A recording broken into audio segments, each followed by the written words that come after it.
The song that's playing right here in the trailer for CC and Company is a song called Jenny Take a Ride by Mitch Ryder and the Detroit Wheels. That song plays at the very beginning of the 1967 film Who's That Knocking at My Door?, which is the very first ever directorial debut of one Martin Scorsese. Also starring Harvey Keitel, who, as we all remember, was also the star of a directorial debut by one pointy-chin director with an Italian last name.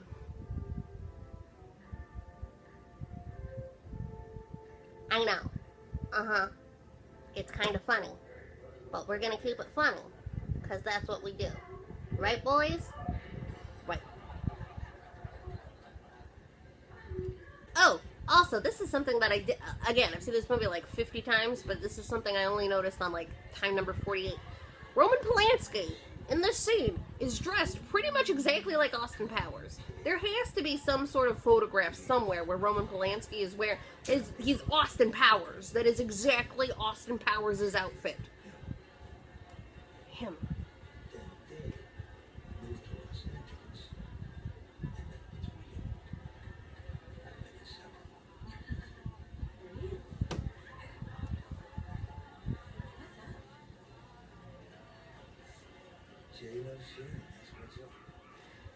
That's actually sort of like a beautiful thing when you kind of really think about it, because like, I know Roman Polanski was married to her and everything like that, but Jay Sebring lost his life because he couldn't be away from her.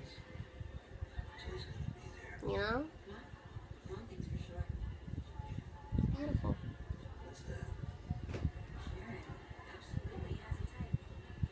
He's Austin Powers. That is exactly Austin Powers' outfit.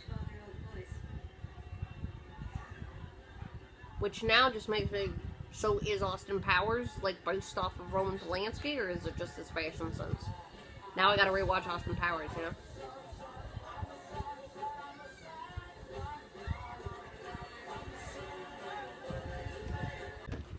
Okay, so when they're pulling up to Rick Dalton's house right now, you see this cutout. It's of it's a portion of a poster of a Rick Dalton movie called Comanche Uprising. Now, remember when I first saw this the first few times, I kept looking at it and I was like, so familiar. It just looks so familiar. It took me a while to I dropped my popcorn. It took me a while to realize it.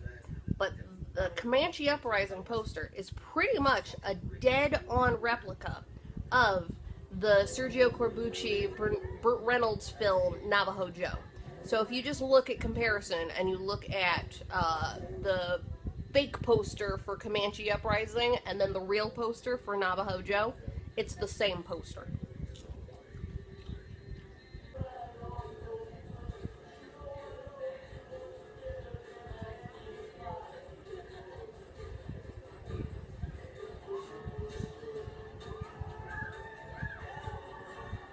Podcast. I could have played that role. But Rachel Redleaf is great in it too, you know?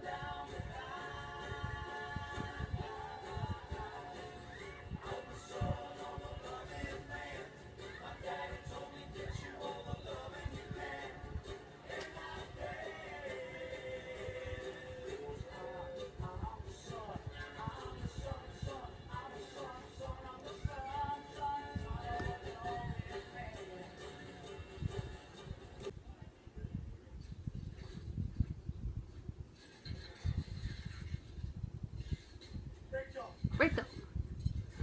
Sam Wanamaker. Okay. He says, I'm used to it with Yule. The first, 30 times I saw this, I thought he was saying, I'm used to it with you.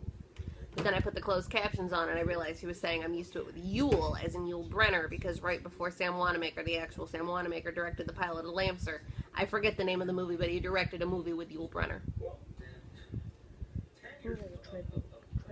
Water. The stutter. Nobody talks about his stutter. It's a great stutter. It's not easy to do. I can't replicate it. I mean, I could if I tried. I'm not going to get ahead of myself. I'm no Leonardo DiCaprio. Not even close. I have a vagina, you know?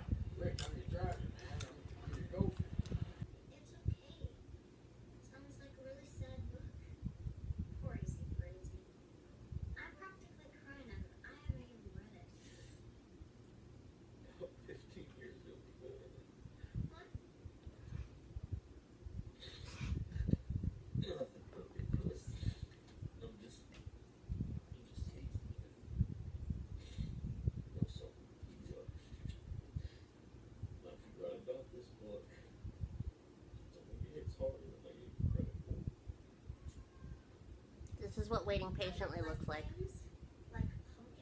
I'm paying attention.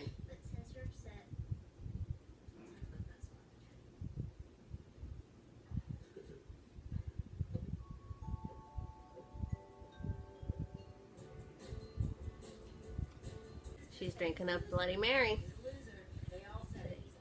See, I think that means he didn't kill her.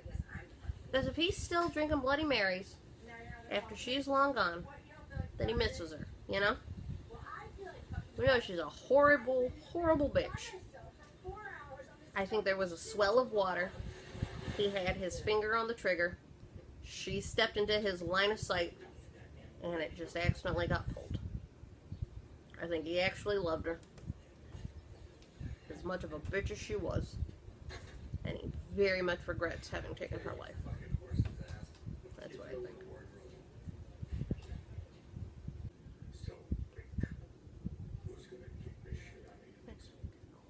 Mannix. The guy from Uncle. The girl from Uncle. How about Batman and Robin? Ping, pow. Zoom, zoom. Down goes you. Down goes your career as a leading man.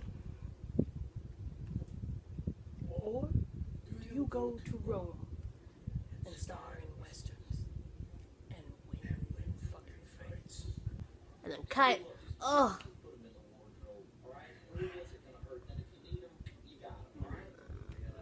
Conversation with that wardrobe. If I had a dime for every time I've said that about somebody, wouldn't be doing this out of my parents' patio now, would I? This ain't an Andy McLaughlin picture.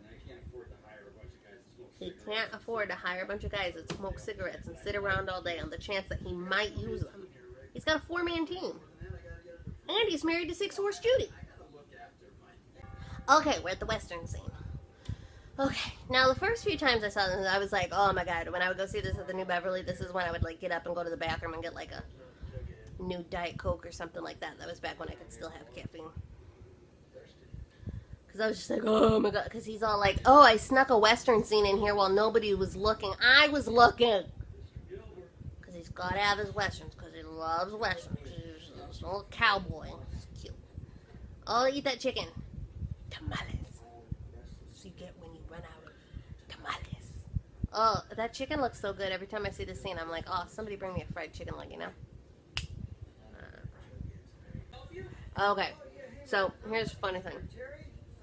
So this is February 9th, 1969. Charles Manson is at Dennis Wilson's old house looking for Dennis Wilson. It's now the Polanski residence, so Dennis Wilson isn't there.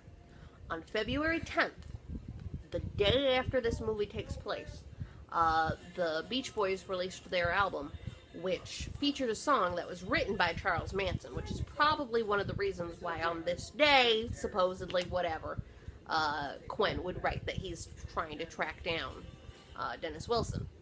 Now, the name of the album that was released is 2020. The name of the album that was released on February 10th, 1969, the day immediately after all of the events in this movie take place, is the album 2020. Thanks! Combat is actually a major theme of Once Upon a Time in Hollywood. There's Pussycat again! I love macaroni and cheese.